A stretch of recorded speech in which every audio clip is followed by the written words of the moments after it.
There we go. All right. So, thanks for bearing with me. The kind of topic, the main thing I want to focus on this evening is youth involvement, why it is so important to kind of reach out to young people to get them involved, encourage and mentor them. And then talk about some practical ways we can do this on a club level, and then also a lot of good resources for young people. So if you know any young people, you want to get them involved, some good things to share with them, ways for them to get started. So starting out, why is the focus on involving youth and everything so important?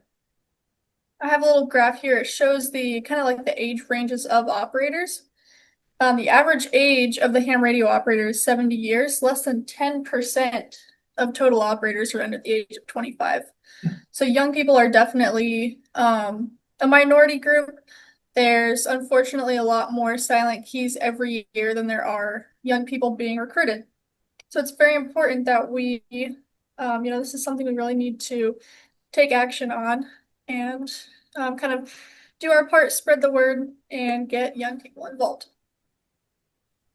I don't think I have to explain this to ham radio operators, but ham radio is not just a hobby. You can make connections on a global level. There's good community opportunities for, mentorship, being an elder to someone. Here's a couple of photos. There's actually a youth ham radio camp going on right now over in Europe. And the first night, they host what's called like an intercultural exchange night. And then kids from all the different countries kind of showcase maybe some foods from their country. They show how to, make certain things, do maybe even some like dances. Basically, just kind of showing, hey, this is what our culture is like. And this, as you can tell, they have many people from a lot of different countries. And so this is a great way to kind of show the youth, share your culture with other people, and it's a great way to connect with others. So on a club level, how can we spark interest in young people? How do we kind of get them started? Young people are very, make it hands-on whenever possible. It's really going to engage them a lot. Fox hunts are great. Simple kit build, that's, like a Morse code key, or whether it's a simple antenna, something that they can, do hands-on, make themselves, and then actually do something with it. It's not just a kit that they solder and then kind of throw in their closet, but it should be something that they can still actively use when they take it home. A good way is to support science fairs, so local schools, have an award for projects. Say like, hey, if you have, a project related to ham radio, have first, second, third place prizes, kind of encourages youth to do some research about ham radio. What is it? What kind of things they can learn, what kind of experiments they can do with it. I think that's great. And then just inviting school groups. School groups are great, but even just young people in your neighborhood, in your community, invite them out to field day. Invite them out when you have, parks in the air activities. I know you guys talked about doing one here soon. Just inviting them to show up, especially if you have like a station there where they can actually get on the air and kind of learn more about it, is great. And I also saw you're doing a go-to station. These are a great idea for kids at, events like field day. We'll talk about some other on-the-air events where go-to stations are great, but this is a good opportunity for, young people to, maybe it's their first contact they've ever made. Great way to kind of get them involved, show them what it's like, and get hands-on experience. Right, organizing a contact with the International Space Station. This is something that kids absolutely love. I've been a part of one or two of these, and it's really great. You can see pictured here, there's a school group with the ARRL who did it. They're doing one at the same youth ham radio camp over in Europe. They just did that today. So this is a great way to kind of get youth involved. It's something that'll kind of spark their interest, especially if they already love, space and things like that.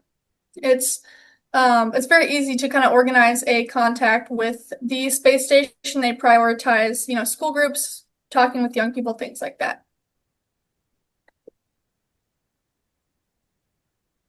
think it's really important when we're trying to kind of involve kids and work with them is, connect with them on their level. Have a club presence on platforms that they actually use, like Instagram, YouTube, and Discord. Um, most young people these days, they're not checking their email groups. They're not necessarily on a lot of the things that most clubs use to kind of stay in touch. I think it's important that we try as much as possible to maintain a presence on apps and platforms that they do use. I like this one quote from Tom: "If we insist it has to look like what it used to, we risk becoming Civil War reenactors." So it's going to take a lot of thinking outside the box, maybe, changing some of the ways that you advertise your events and things like that.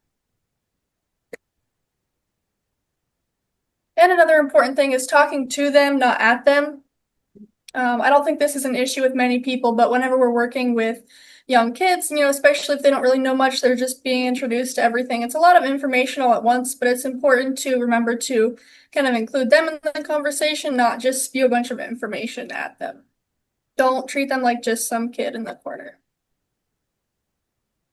So I did a couple surveys in the last couple weeks asking young people I know in the hobby a couple different questions. One of the ones I was interested in was how they first heard about ham radio. I thought maybe this could give some insight into what things that we should be focusing on, places that we should be focusing on and getting involved in. This ranged from, classes in school, like an electronics class. There was a computer club. Let's see, one of them was, another middle school.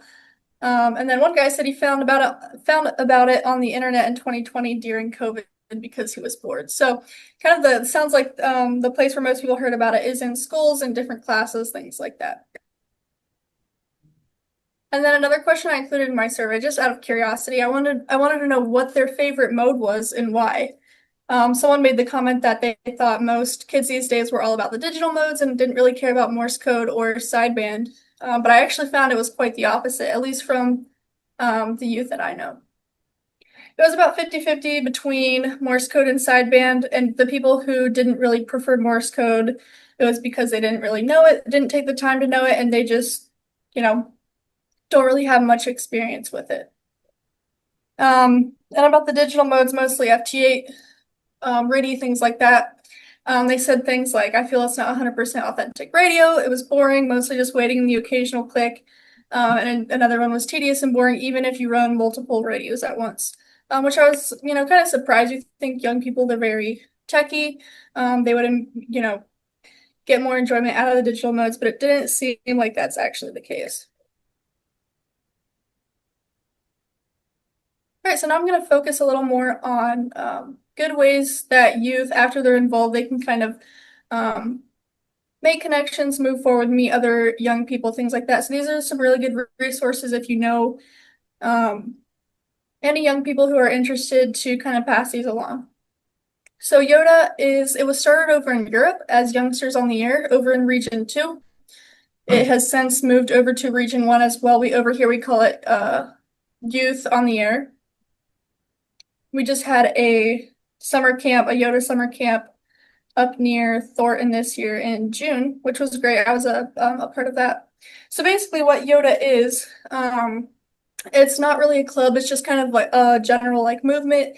They promote a lot of youth, activities, operations, things like that, very focused on community making connections.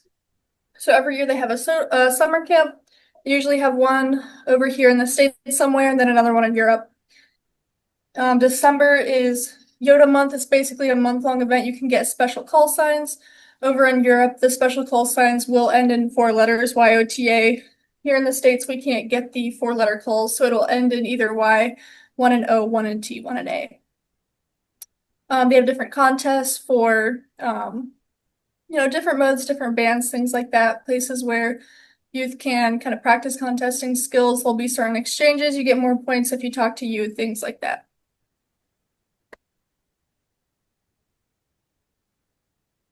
Another great one is YACH, the Young Amateurs Communications Ham Team. This is a really great organization that focuses on keeping young people connected. They have kind of informal chat sessions pretty much every day of the week, Monday through Friday on Echo Link.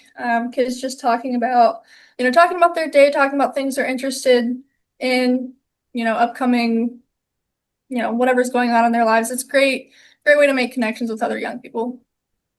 And then they have a formal net every week, Saturday evening on Echo Link as well. JOTA, Jamboree on the Air. This is another great event where a go-to station is awesome. At different Boy Scout events, camps, things like that, having a station for them to get on the air. This is usually tied in with their radio merit badge. Yeah, this is a great opportunity to kind of, talk to the young people, kind of, answer their questions, get them involved. School Club Roundup. This one's great. Gives students, at schools an opportunity to kind of learn about ham radio and actually get on the air. This is from all grade levels, from elementary all the way up to the university. They hold it twice a year. One is in October, one is in February. It's kind of like, I don't really want to call this a contest. It's basically a week-long event where students have the opportunity to get on the air, talk to other schools. You get more points for talking to other schools. You can also enter as just a young person or a club or a school. LARC, Young Amateurs Radio Club. This is one that has a great online presence. As you can see here, their Discord, I took a screenshot of this from earlier today, had 686 members online currently at the time. So it's a really great place. Mostly all young people. There's a few older members as well, but it's a great place, to go to ask questions. There's enough people in there with enough knowledge on different subjects. There's always going to be someone to kind of help you out with what you're looking for. They offer BE testing every month. I think they charge like $5. Sometimes they'll waive that for young people, for students, things like that.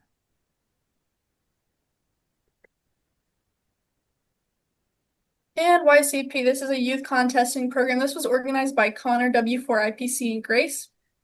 And here's a quote from Connor. He said, "The main goal, talking about youth-focused organizations, is to give the youth the ability to operate easily and cheaply, whether that be to give them equipment or invite them over to operate from an established station. I run the YOTA America's YCP program, which pairs young operators with contest stations to operate from." So this is a really good kind of startup organization. They're still kind of building everything they need, but this takes as the idea of people with established contest stations, and it matches young people sort of in their area in close range where they can go to the station, set up and operate with an already established station. And there's opportunity for this from PJ2T, J62K, Hotel Quebec 9 X-Ray, and PJ6Y. The one I really want to highlight is J62K. There's a team down there in St. Lucia, and out of all the contest teams, organizations I've worked with, these people have the most, they're most focused on youth involvement. I'll talk about it a little bit later, but I was down there in March of this year for a contest with them. And they're very focused on, hey, we want youth to come down and operate, and not just show up and operate, but we want to teach them all about what it takes to, operate a contest, setting up the station, making the schedules, basically showing us how to do everything, which is really great. They want to turn it over to the youth someday. That's the whole goal. All right, and I want to talk a little bit about my story. And so how I got into ham radio was through my dad. He kind of inspired all of us kids. He made it a competition, like who could get their license first, who could upgrade first, things like that. And so my entire family is licensed, including my mom. So there's 9 operators in my family. One of his challenges to all of us kids, if we worked DXCC in a year, which we didn't have internet at home, which just made an extra challenge, he would give us our first HF radio. So that's how I really got started, was trying to work DXCC, which is where I kind of got my love for DXing. And I also really enjoyed contesting just for the competition. I think a lot of young people are very big competitors, which contesting is great. This was my first contest operation at W3LPL back in 2018. They invited me, I showed up on a Sunday afternoon, kind of dead hours of the contest, but still met some great people, had a lot of fun. The next kind of contest operation was from K3LR station. We did an operation, we called ourselves Team Exuberance. This was a full youth contest. We entered as multi-two. We actually ended up getting first place in North America, made over 6,000 contacts. It was a great weekend, great just learning how to kind of organize everything, plan everything, and then actually operate together. Then in October of last year, 2024, I went down to PJ2T. I had been to the station previously on a youth DX adventure, but now I was returning for an actual contest operation. Four of the contesters, the operators there at the station that weekend were youth. And kind of after the contest, we were talking, hey, next year, let's make it all youth. And so Connor, W4IPC, kind of was in charge of organizing that, inviting people, and we are still in the process of planning and getting ready for this operation in October of this year.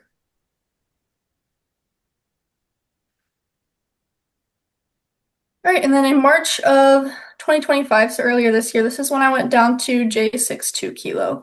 This is a station down in St. Lucia. They basically send out applications every year. They're looking for youth to go down. You have to, fill out the application, write a little essay, and then submit it.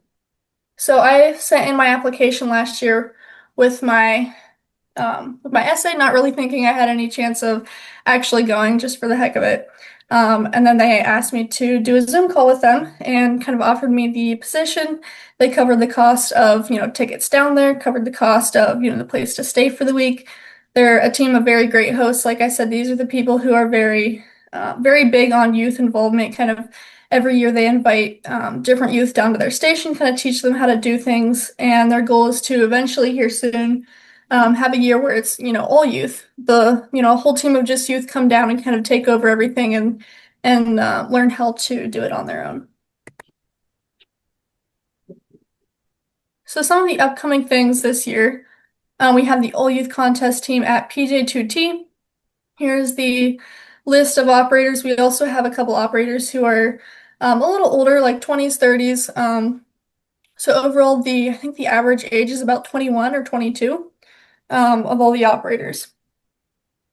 So this is great. It's basically the whole thing is being done by youth. The planning, the scheduling, meal prepping, all the logistical stuff is all being done by youth.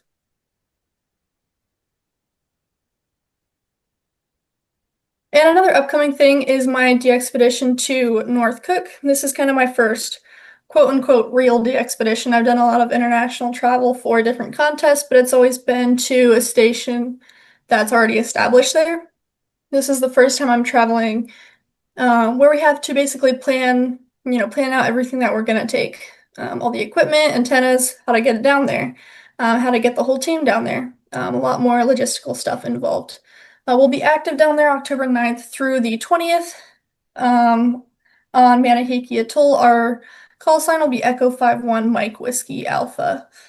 And we'll be active around the clock on sideband, CW, and FT8. So I'm in the process of fundraising for this trip. This is it's an independent group that's going down. They've done some activations together previously to Solomon Islands, Hotel 44. They went down to Palau, Tango 88. This is the first time they've kind of invited somebody outside of their group to go with them. So I think it's a great opportunity. There's also going to be another YL on the team as well, so that will be great. So basically, the total expenses for me to go down there is around $7,000. This includes the flights to get down there, and then actually after the after the DXPedition, I'll be flying directly to Curacao and PJ2T for that all-youth contest. This also includes my share of the operator expenses, share of the customs bonds, shipping expenses, and then lodging and food while we're on the island. So there's a couple ways you can donate through Venmo. There's also a link for my GoFundMe. If you'd like to find out more information, just look up my QRZ page. I have a link to the Echo 51 website, as well as a link to the GoFundMe there as well. And I think that's about it. And then I would also like to know if any of you have any questions about how to get youth involved, if anything like that, I'm happy to talk about it. All right, Violetta, thank you. Anybody got any questions? I got a couple of comments. I mean, we've been trying to work with the STEM group here in Longmont at the Innovation Center and get them involved in amateur radio. Okay. They were invited to our field day. I've done a JOTA before with the Weld Amateur Radio Society up in Weld County. I did that one October, helped them out. We did satellite contacts and things like that. So I participate with a lot of different youth groups to try to get participating well. So I'm a big believer myself. I know, I guess the youngest age right now is on record is still 5 as an amateur radio operator. I know we have one person in our club who was actually trying to get their 4-year-old license to beat that record, but I don't know if they're going to make it or not. So, but it's good job, by the way. I mean, I know this is your first time doing it, but you did a really good job. So I want to give a round of applause and thank you. Thank you. I appreciate it. First, but we don't bite, so especially over Zoom. But overall, yeah, I mean, anybody got any questions? I mean, can we get her back up on the screen? Oh yeah, can you bring you back up and show your presentation? The presentation screen? Yeah, they just want to see your face instead of the presentation. Oh. They're talking to you. Yeah. It's more personable. Let me see. And I'm curious, I heard you. Can you still see my slideshow? Yeah. Okay, let me figure out how to stop sharing that real quick. And I'm curious, I heard you were with RM Ham for their field day up in the mountains doing CW. So I'm curious as to how many words per minute are you at for CW? Can you see my face now? See now. Okay, great. I actually was not operating CW up there. I went up to their the site they had, which the drive up there was very beautiful. I did a lot of sideband operating. I was only there for a few hours. And had a lot of fun, met some really great people. But no, I'm still working on my Morse code. I'm not at a competitive level at all, or proficient really. And so that's one of the big things I'm working on leading up to this DXPedition. You're working on it, so you're doing better than I am, that's for sure.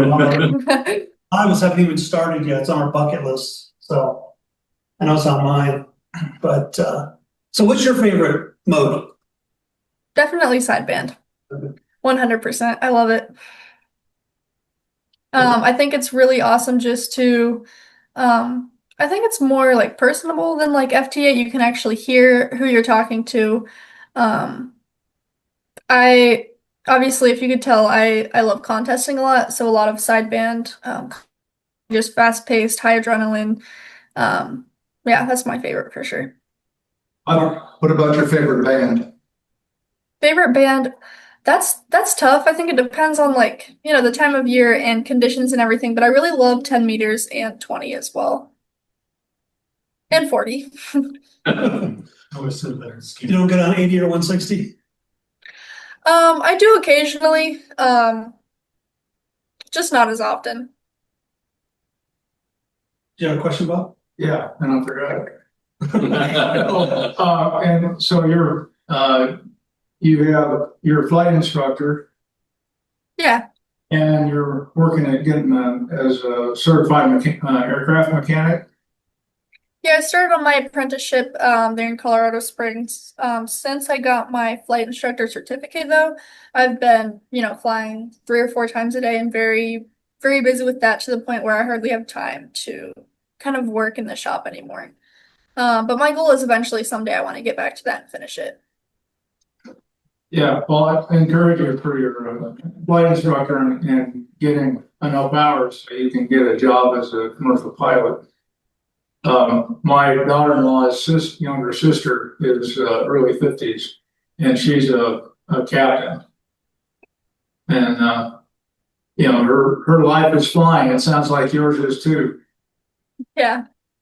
Yep, I'm actually out in Nashville right now for a couple weeks too. I just got my multi-engine rating and then also staying out here to get my multi-engine instructor rating as well. So just kind of finishing up the last few endorsements that I need. Making any contacts while you're in the air? I have not yet. That's actually one of the a goal I have is to go aeronautical mobile. I think that would be really cool.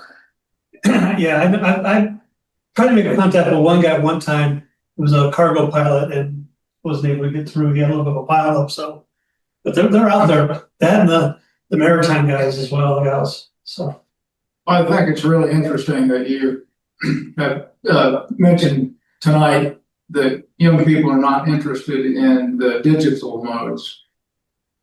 Because I'm not either, and Mark sitting next to me agrees with me because it's my computer talking to your computer, wham bam, goodbye. Yeah, most of the and again, this is just the people that I know that I was kind of, talking with about it. They kind of did the survey. So the general young people population may be different. Only one person said they actually enjoyed digital modes in FT8. And he said, because it's low power, you can talk, quote unquote talk a lot further, on low power. And I think that's really cool. You can do a lot more DXing, things like that. But the majority of them, and for me personally, it kind of takes a little bit of the fun out of it. You're sitting in front of a computer, you're just, click here. Okay, wait for their computer to talk back. Okay, click again. And it's like I can basically be doing anything I want while also just making contacts. And I don't know, it kind of takes the personality out of it. You don't really know, like, with sideband, you can't really hear their voice. You don't know like who you're talking to. It kind of takes a little bit of the connection out of it as far as I'm concerned. But I mean, some people enjoy it, so. yeah, I've done FTA and I've done everything but CW. So myself. Anybody on the Zoom call have a question? Anybody still left on the Zoom call? Any other questions? Well, thank you. Violetta, I just want to thank you very much. And one last thing, the board of the Longmont Amateur Radio Club wants to make a donation to you for your trip in the amount of Thank you, I appreciate it. $500. So what we're going to do is we'll make a check out to you, and I'll send it to you with whatever donations I collect in the hat as well, out to Sea Springs. So it'll be there when you get back from Nashville to help with your trip. Well, thank you very much. I really appreciate it. You've inspired us. It's good to see you then. I mean, this presentation, just so you know, we post on YouTube, so I hope you're okay with that. But hopefully, yeah, that's awesome. You see it and get to other clubs. I know Armham has talked about trying to get you to other clubs talking as well. I'll be talking to WARS, which is the Well Amateur Radio Society, BARC, other groups to see if we can get you to present to them and see what else we can do for you to help you along your way and kind of go from there to help you in your adventure. Because I would love to go on a DXPedition myself, but unfortunately I still have a 40-hour-a-week job and I'm not retired yet. So after your DXPedition, we'd like to see you kind of come back and kind of follow up and lessons learned and first of next year and what works. So we're always looking for good presenters. Yeah, absolutely. I would love to do that. Yeah, that's all the people that the sharks don't eat. Yeah. So we got January through November open for next year. So you can pick them. And sounds good. As well out here in Longmont, we've got a nice little airport. We talked about Vance when I met you at the DX thing. So you fly into Vance, will somebody come pick you up? You can come out, join us, whatever. Yeah, I'd definitely like to be there in person. I was planning to for this meeting, but ended up staying out here a little longer to finish up some things. But yeah, I would like to be there in person at some point. Education and life is more important. We realize that this is a volunteer hobby. Like I tell people, I'm looking for volunteers all the time. I mean, you can do it, great. If you can, I totally understand. So it's a personal thing. But we do appreciate you getting on with Zoom and doing that. And I'll make sure we get that out to you. I got your address. The address of yours that is correct then? Yep, that's correct. We'll send to that address and appreciate the presentation. Hopefully that'll help you along to your goal for the DXPedition. And oh, it definitely will. Thank you. And I'm trying to remember for the Cook Islands, are you gonna be the youngest person there then? Yeah, so there's actually no other youth on that one. There is another YL operator, which I think is really cool. We'll be kind of together on the operating schedule. So it'll be, there'll be two people on a shift, around the clock, 24/7. I think it's like 8 or 12 hour shifts at a time. I forget. But But yeah, I'll be working with another YL. She'll be primarily CW. I'll be primarily side band. So that'll be great. But yeah, for this one, I'm the youngest one going. So. And sure, almost. Go I ahead. have one last question. How do you pronounce your name? How do I pronounce my name? Yeah. Violetta. And last name too. Some people say Violetta. Most people just call me V because it's easier. How do you pronounce your last name? Latham. Latham. Okay. Yep. Great. Phonetic, it's not, no, it's Victor Lima. Yep.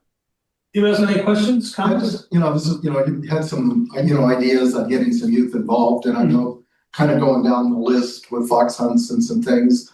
We're trying a lot of this, but is there any other, things or that, we might be able to try as a club? Because like I say, we're, not, a lot of us are not getting any younger. It's not younger. You mean other than some of the things that I talked about tonight? Yeah, or something that, that you've seen that may work. I know you've got you've had a lot of list of the different jamborees on the air, some different youth things on, maybe, from a club, is there some things that maybe we can do to get more involved to help out, some of the other things that are established? Yeah. Does anyone in your club do any kind of like satellite work or anything like that? Yeah, We just put together a satellite go box that people can check out and everything, and but we that's awesome. haven't done a lot of it though. I would like a lot of young people are really fascinated with space already. Not necessarily like the ham radio side of it. So if you can set up something like, set up a time that you want to talk, through a satellite or, to the space station if that's possible with your equipment. And then, advertise, just advertise to young people, in your community, at the library, at, places where young people kind of hang out, just kind of, put up some flyers about it or something. I think that would be a great way to kind of, take the first steps to get them involved, kind of get them asking questions about it. we did as a club president, I told the club we're doing one club event every month, no matter what. Even if it's a small fox hunt or whatever. This month we're doing a POTA. Last month was a challenge for people to get slow scan TV images from the ISS since they were transmitting last month. So we do a lot of stuff like that, and I didn't think of the library of advertising like that. That's a great idea to advertise at the library, especially since it was a summer month. I advertise to some of the folks at my work because they have kids that homeschooled and things like that. So I'm trying to get them involved in amateur radio, but thank you. That gives us another avenue to think as far as promoting it as well. Yeah, and I think it takes a little bit of thinking outside the box to really kind of figure out how best to advertise to young people. Like even things like coffee shops, students go there all the time to kind of work on papers and study and things like that. Just finding places where they already go to kind of use that to advertise, I guess. Yeah.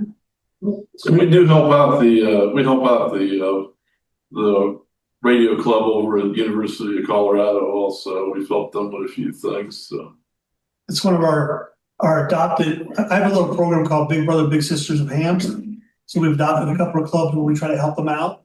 So we donated a cabinet for the UHF station up in the mountains for Indian Peaks up in Netherlands. And then CU, we actually donated them with 7,100. They made a go box for themselves. So they can go out and do POTAs and activations and things like that. So we try to help other, CU hasn't had a club in years. And they started to kick it off again. So we kind of adopted them and helping them where we can. And Charlie, the president over there, was only a junior, so I get to work with him for at least another year before he graduates. So that's awesome. Yeah, I like that. Anybody got any other questions? Zoom comments? Well, V, thank you very much. Yeah. I'll let other clubs know, show them this as well. We get it on YouTube, and hopefully you get some phone calls and people will be saying, hey, you want to present for us? We're looking for somebody. Things like that. I'll hit up in-cart because theirs is usually at the first of the month. So then we can get you in there if they don't have one and things like that. And see what we can do to help you along and make you successful and get you on that Cook Island expedition. Well, thank you. I really appreciate the encouragement and support. And yeah, letting me present to you guys. I appreciate it. Thanks for your time. Thank you. Thank you. Have a great evening. 73. You as well. 73. All right. So it looks like Steve's the only one left. Thank you, Steve. Of course, she's a live wire. Yeah, I mean, I wish I was that active when I was 21. I was getting in trouble with that. She's like, I think one of the guys. Oh, actually, just wanted to she's 21. I think she just turned 21. Where is the expedition? Cook Islands, Oh, South Pacific. going to look for Amelia? They might actually find her, who knows? Yeah, she was licensed at 10, and I watched her at Field Day operate. Very good operator. While she was waiting to get on the sideband, she did take over FT8, but Where does she live? She's out of Colorado Springs. Oh, okay. So I met her for the first time 3 weeks ago. There's a Mile High DX Association. We're really the only club in Colorado that's more for DXing here, a lot of our contest clubs, things like that. But we cover the entire state of Colorado, and they're trying to rebuild the club back up. There's only 30 members on this right now. But we had a picnic here in Firestone, and she came down from Sea Springs, and I got to meet her and talk to her. Joe Hawley, who's the president, said, "Hey, you really need to talk to this girl," and all this stuff. So it worked out really nice, and got her to present for us. And we're actually her first presentation for this. And Good. you know, I'm all for supporting the youth. In fact, I already threw some of my own personal money in the hat. So if you want to add to what the club's donating, you know, I'm sure she'll appreciate it. But anybody got any questions or comments before we close up the meeting this evening? Am I online here? I'm having trouble working Zoom. oh, There's your smiling face, your lazy boy. Okay. Am I okay? Yeah. I saw Violetta up at Field Day as well, although she just made a flyby by the CW truck, and I kind of looked at us like, I don't know if I want to go in with you guys on CW, but I think she could have held her own probably. But unfortunately, I got called away with a phone call. I got a call from Amanda while we were on here. But when is she in the Cook Islands? Is that October 9th through 20th. 9th to the 20th. So right before of which month? October. October 9 to 20. And then she's going to be somewhere at St. Lucia. Okay, so at HamCon, we will have a station, and I know they really don't like to say, hey, you donate some money to amateur radio, to our DXPedition, we'll guarantee you QSOs. Not asking for that. But we have a lot of youth and amateur radio, and even the Innovation Center. It would be incredible if we could at least kind of get word that we're going to be calling through in the pileups. And at HamCon, we can even work them. And it's going to be rather unique because they would be able to work us as W1AW. Yeah. You know, so it would be incredible if we could put some youth on the radio in both places and let them talk to her, or at least try. I'm going to try. And Yeah. I don't have Cook Islands yet, so. And my DX might actually make it this time.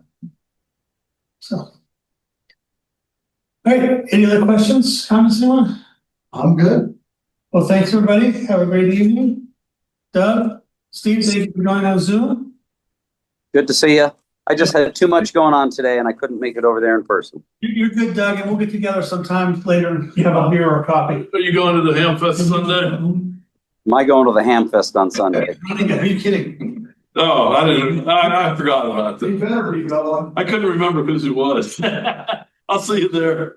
I'll be doing the Arm Ham sale stuff tables. We've got some really cool things that were donated, and we're going to try to find them new homes and use the money for really good community causes. We're also, I guess, does LARC have a club table at HamCon? But him. Oh, HamCon? No, but we do at the Arm Ham. Do you want a club table at HamCon, or Is that far enough away that you're not really going to focus on recruitment in Grand Junction? That's kind of far to recruit. It'd be nice to show that people on the western slope that there are clubs there, or the eastern slope, I should say. I might get one and run it myself since I'll be there, as long as I can find someone else to run it, because I'm also doing a forum. I'm doing a talk on net controlling. Okay. So. Well, I've inherited the vendor tables and the club tables, and we're allocating them now. So if you're going to do that, we need to talk sooner than later. We'll talk Sunday. Time for that. Sounds good. All right, sir. Take care. Good to see you guys. And, All right. There we go. We're going to be doing our monthly event, the POTA, Parks on the Air at the St. Vrain State Park, between noon and 4. We're going to use the club's call sign. The club has several contacts on POTA already. Good stuff. I'm sorry? Question? Okay, that's another question, sorry. Between noon and 4, we're going to use the new POTA box that the club has built. We had a donation from a silent key. We sold the equipment off because we would never use it. It was DXing type equipment. And I put together a POTA box, like a to-go box, except a heck of a lot smaller, a lot more portable, and a lot easier to use, all in one box. It has an antenna, which is pretty good when it comes to SWR without a tuner, because there's no tuner on the radio, the ASO 891. We also purchased an antenna analyzer, which is in the go box right now, so you can use it to kind of test the antenna, make sure your radios are out properly, things like that. And I've got 1-to-1 on 20 meters on this antenna. And that's a vertical. It works great. I've got one personally. So come on out, try it, join us. It's been a lot of fun. Great battery life. Everything's all in one portable box to take with you. I carried it on an airplane with me to Las Vegas and activated Lake Mead with no issues. So, except for the battery, I had to change out because this battery's too big to take on an airplane. Other than that, the box is good to go. So join us for that. Another reminder, September is the elections. It's the 17th. 17th? You don't have this. Oh, I just put September's elections. But September 17th, our next general meeting, which will be here in this building, was supposed to be also a presentation by Fred, before the F1 BY. But unfortunately, Fred has something else that came up, so he will not be presenting on the cobweb antenna.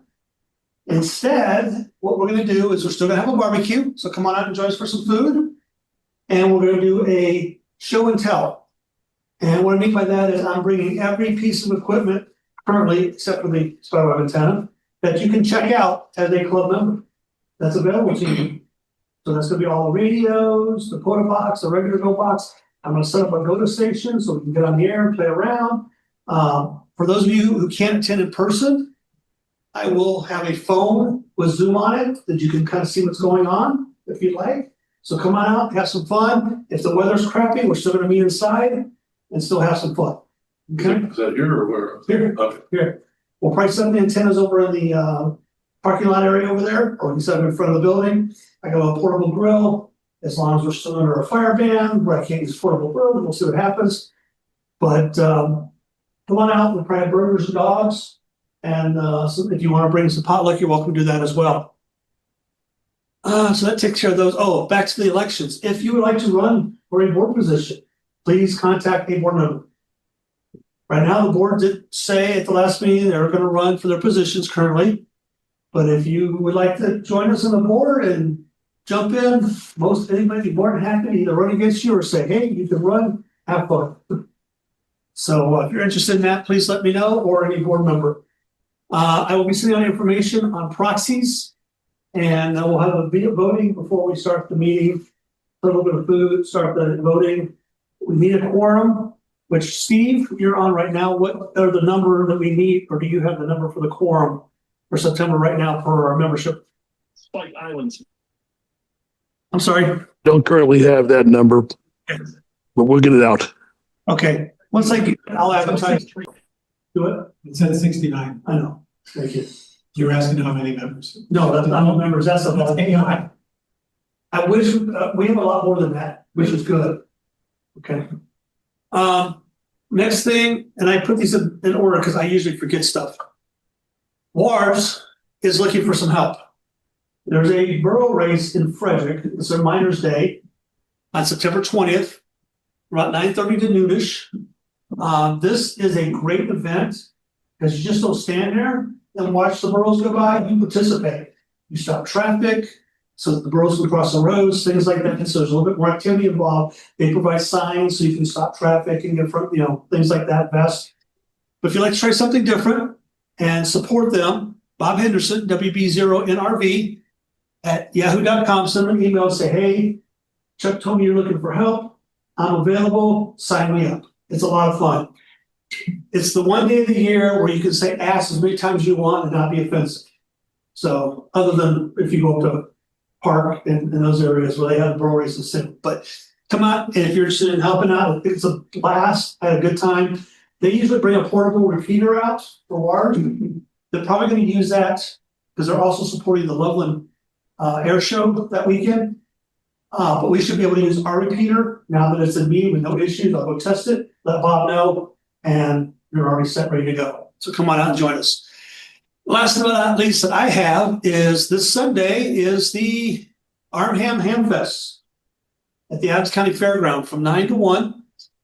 We are going to have a LARC table this year. I signed up for it. So if you want to come help me, come on out. Basically, I'm going to be promoting the club, talking about some of the benefits of our club, things like that, talking to people about amateur radio, and basically talking to people about radio in general. Just get on the air and talk, whether it's GMRS or FRS, whatever, just so people get started into the radio hobby. It's usually a really good show. I don't know, do they have most of the tables sold, or do you know? I believe most of the tables are all of them are sold. Okay. Yeah, the email I got said sold out. Really? Well, apparently I got in on time, so Wayne didn't send me an email saying, hey, too bad, so sad. But I did get us a table. I'm going to promote, amateur radio in the club. Don't plan on selling anything, but if you want to bring something out that you want to donate or whatever, you're more than welcome to do so. Okay. We have some board members here. Steve, you're on the Zoom. Do you have anything you need to bring up? No, nothing tonight, Chuck. Okay, thank you. Let's see, who else we have? Bob, you got anything? Treasure side? Nope. Mark, technical? Nothing technical, but you may want to remind people about HamCon. Oh, yes, thank you. October 20 days. Third week in October is HamCon at the Grand Junction. So check out their website, sign up. I'm already signed up. I'll be out there no matter what, either by myself or with my significant other. I'm pretty excited yet because she may be going to Palm Springs that week. But come on out. It's a good time. There's going to be lots of great forums. If you haven't been to one, I'm actually doing a forum this year as well. I'm doing one on net controlling, so it should be a lot of fun. I signed up to do that. But, there's all kinds of cool things, ARRL representatives, good food, camaraderie. It's a really good time to meet people from around the state of Colorado, Utah, New Mexico, Wyoming, everywhere in the Rocky Mountain region. So I highly recommend coming out and joining us. It should be a lot of fun because I know there's been a lot of planning going on because me and Mark both are part of the planning. You're not part of it. I'm part of the planning. Doug Sharp, who's online, is part of the planning as well. So come out and join us. It's October 23rd through 26th. 23rd to the 26th. So Arnhem University is going to be there, DXing. They got Fox Hunt Plan. They got all kinds of cool events. So come on out and join us. Any other thing, education? No, you already got the test session. I just mentioned on the elections, we also are going to have proxies available for that. So if you're not able to make it to the meeting, please submit a proxy so we can meet our quota requirements. And I'll get the proxies out, and I got to work on that right now because we're probably going to do it different this year because things have changed. Anybody else got any questions, comments before we get going? I know you probably know this. This is just for benefit of other people. With the POTA thing, when you're using the club call sign, you still can log the individual operators separately, and they get credit. But Chuck has to upload the ones to get the club credit. So even if it's not an event where we're all there, if you're using the club call sign, you still got to send it to Chuck to get them uploaded. Right. And remember, at Violetta Park, we only need 10 contacts. So, for those of you who do want to come out and join us, we're going to be meeting at and I meant to send out an email today, I forgot to do so. But we're meeting at the east end of Bald Eagle Pond, which is the last pond on the east side of the park. There's pavilions there, plenty of parking, great area to set up antennas, and normally nobody's really there because they're usually either fishing or paddleboarding or something like that on the ponds and the lake out there. So come on out and join us. It's from noon to 4. If you have questions, please email me and I'll be more than happy to answer it. And again, like I said, I'm going to take the POTA box, which is the new one, and also the regular Go box. So we'll have 2 stations, 2 antennas, multiple bands. So I'll probably bring filters too, just for those girls. All right, anything else from anybody? Christmas party is December 9th. December 9th is the Christmas party. Mark your calendars. It's a second Tuesday in December. Okay, thank you, Kat.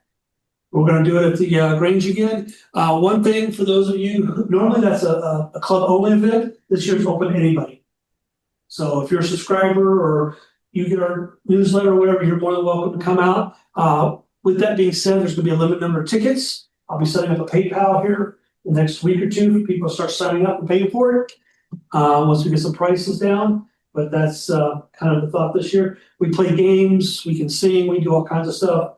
Camaraderie, and we had a good time last year. We did Jeopardy, which was a lot of fun. Yeah, see that. Little prizes with that. Some people didn't take their prizes, but that's fine. So a lot of us will send them to drawer at home. But it's a blast, so come on, join us. Anything else? All right. Our presenter this evening, Violetta, good evening and welcome, and thank you for doing this, KN2P.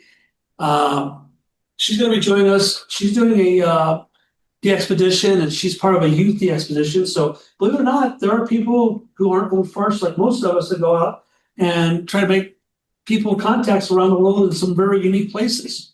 So she's here to present this evening and talk about some of her adventures and things she's done and her future ones as well. And so hopefully everybody enjoys, and we will try to help her where we can. And this is her first time doing so. Everybody, please be nice to her.